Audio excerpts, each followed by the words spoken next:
नमस्कार।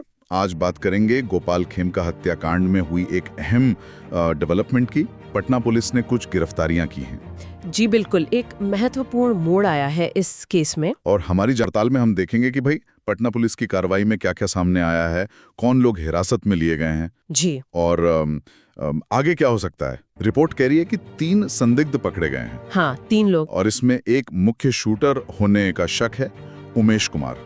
जी, उमेश कुमार। ठीक है, तो चलिए इस पर थोड़ी और गहराई से बात करते हैं। ये मामला काफी तेजी से खुलता सा लग रहा है। हाँ, लग तो रहा है। तो जो हुआ है वो ये कि पटना पुलिस और एसटीएफ मतलब स्पेशल टास्क फोर्स, इन्होंने मिलकर एक ऑपरेशन किया। अच्छा, जॉइंट ऑपरेशन था ये। हाँ बिल्कुल। और इसमें 3 लोगों को हिरासत में लिया गया है। जी। इनमें से एक का नाम, जैसा हमने कहा, उमेश कुमार बताया जा रहा है। ये पटना सिटी के मालसलामी इलाके का है। मालसलामी, हाँ। और छापेमारी हुई पटना के कोतवाली थाना क्षेत्र के उदयगिरी अपार्टमेंट में। सिटी एसपी दीक्षा इसे लीड कर रही थी। जी हाँ। और जो सबसे चौंकाने वाली बात है या अहम बात है वो ये कि शक है उमेश पर ही हत्या की सुपारी लेने का। सुपारी, ये शब्द बहुत मायने रखता है ऐसे मामलों में। और इतना ही नहीं, मालसलामी इलाके में गंगा किनारे से हथियार भी मिले हैं, ऐसी खबर है। हथियार भी बरामद हुए हैं? अच्छा। हाँ, तो सुपारी और हथियार, ये दोनों चीजें मिलकर मामले को काफी गंभीर बना देती हैं। बिल्कुल। यहाँ ये भी देखना दिलचस्प है कि पहले इस केस के लिए एसआईटी बनी थी, विशेष जांच दल। हाँ, एसआईटी का गठन हुआ था। और फिर एसटीएस के साथ मिलकर इतनी तेजी से ये कार्रवाई हुई है। ये दिखाता है कि पुलिस प्रशासन इस मामले को कितनी गंभीरता से ले रहा है। सही बात है। अक्सर ऐसे हाई प्रोफाइल मामलों में तेजी तो दिखानी पड़ती है, लेकिन यहाँ जिस तरह से रिसोर्सेज लगे हैं वो अहम है। और ये जो सुपारी वाला एंगल है, अगर ये सच निकलता है तो इसका मतलब क्या है? देखिए, अगर ये सुपारी किलिंग कंफर्म होती है तो ये इशारा करता है कि ये कोई अचानक गुस्से में की गई हत्या नहीं है। हाँ, मतलब प्लान था। बिल्कुल, ये एक सोची समझी साजिश का हिस्सा हो सकता है। और सुपारी किलिंग का मतलब ही होता है कि इसके पीछे कोई और है, कोई मास्टरमाइंड।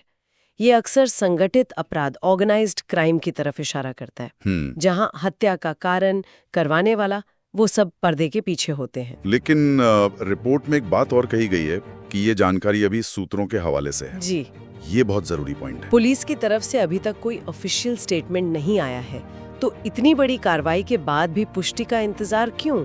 क्या ये नॉर्मल है? हाँ, ये अक्सर होता है, खासकर जब जांच चल रही हो, नाजुक मोड़ पर हो, पुलिस शायद पुख्ता सबूत जुटा रही हो, या फिर बाकी कड़ियों को जोड़ने तक इंतजार करना चाहती हो। अच्छा। कई बार सूत्रों से खबर लीक हो जाती है या मीडिया अपनी इन्वेस्टिगेशन से पता लगा लेता है, लेकिन जब तक आधिकारिक पुष्टि ना हो, इसे हमें शुरुआती जानकारी मानना चाहिए। सही। रिपोर्ट में भी कहा गया है कि पुलिस शायद अगले दिन प्रेस कॉन्फ्रेंस कर सकती है। तो मतलब ये गिरफ्तारियां एक बहुत अहम कड़ी हैं बेशक, पर अभी पूरी साजिश का खुलासा होना बाकी है। बिल्कुल।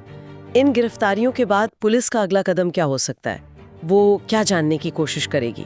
हाँ, अब पुलिस का जो मेन फोकस होगा वो इन लोगों से पूछताछ पर होगा जो हिरासत में हैं। कोशिश होगी कि दूसरे तार जोड़े जाएं।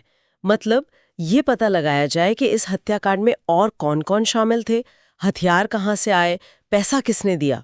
और सबसे बड़ा सवाल, मास्टरमाइंड कौन है? एग्जैक्टली, मास्टरमाइंड कौन है? सुपारी किलिंग के मामलों में शूटर तक पहुंचना एक बात है, लेकिन असली चुनौती साजिशकर्ता तक पहुंचना होती है। ये शायद जांच का सबसे मुश्किल हिस्सा होता होगा, शूटर से साजिशकर्ता तक का रास्ता तय करना। निश्चित रूप से यहीं पर जांच टीम की आप कह सकती हैं असली परीक्षा होती है।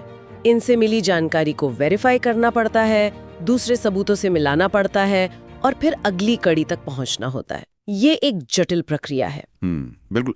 तो अगर हम इस सब को समेटे तो फिलहाल की स्थिति यह है कि गोपाल खेमका हत्याकांड में 3 संदिग्ध हिरासत में हैं, जी, जिनमें कथित शूटर उमेश कुमार भी शामिल है।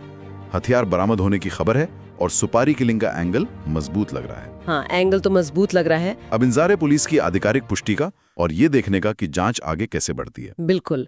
और जाते जाते एक सवाल शायद सोचने के लिए छोड़ सकते हैं। जरूर। अगर ये वाकई सुपारी किलिंग है और पुलिस ये दूसरे तार जोड़ने में कामयाब हो जाती है, तो ये मामला पटना या उस इलाके में जो क्रिमिनल गैंग्स एक्टिव हैं, उनके नेटवर्क के बारे में क्या कुछ सामने ला सकता है?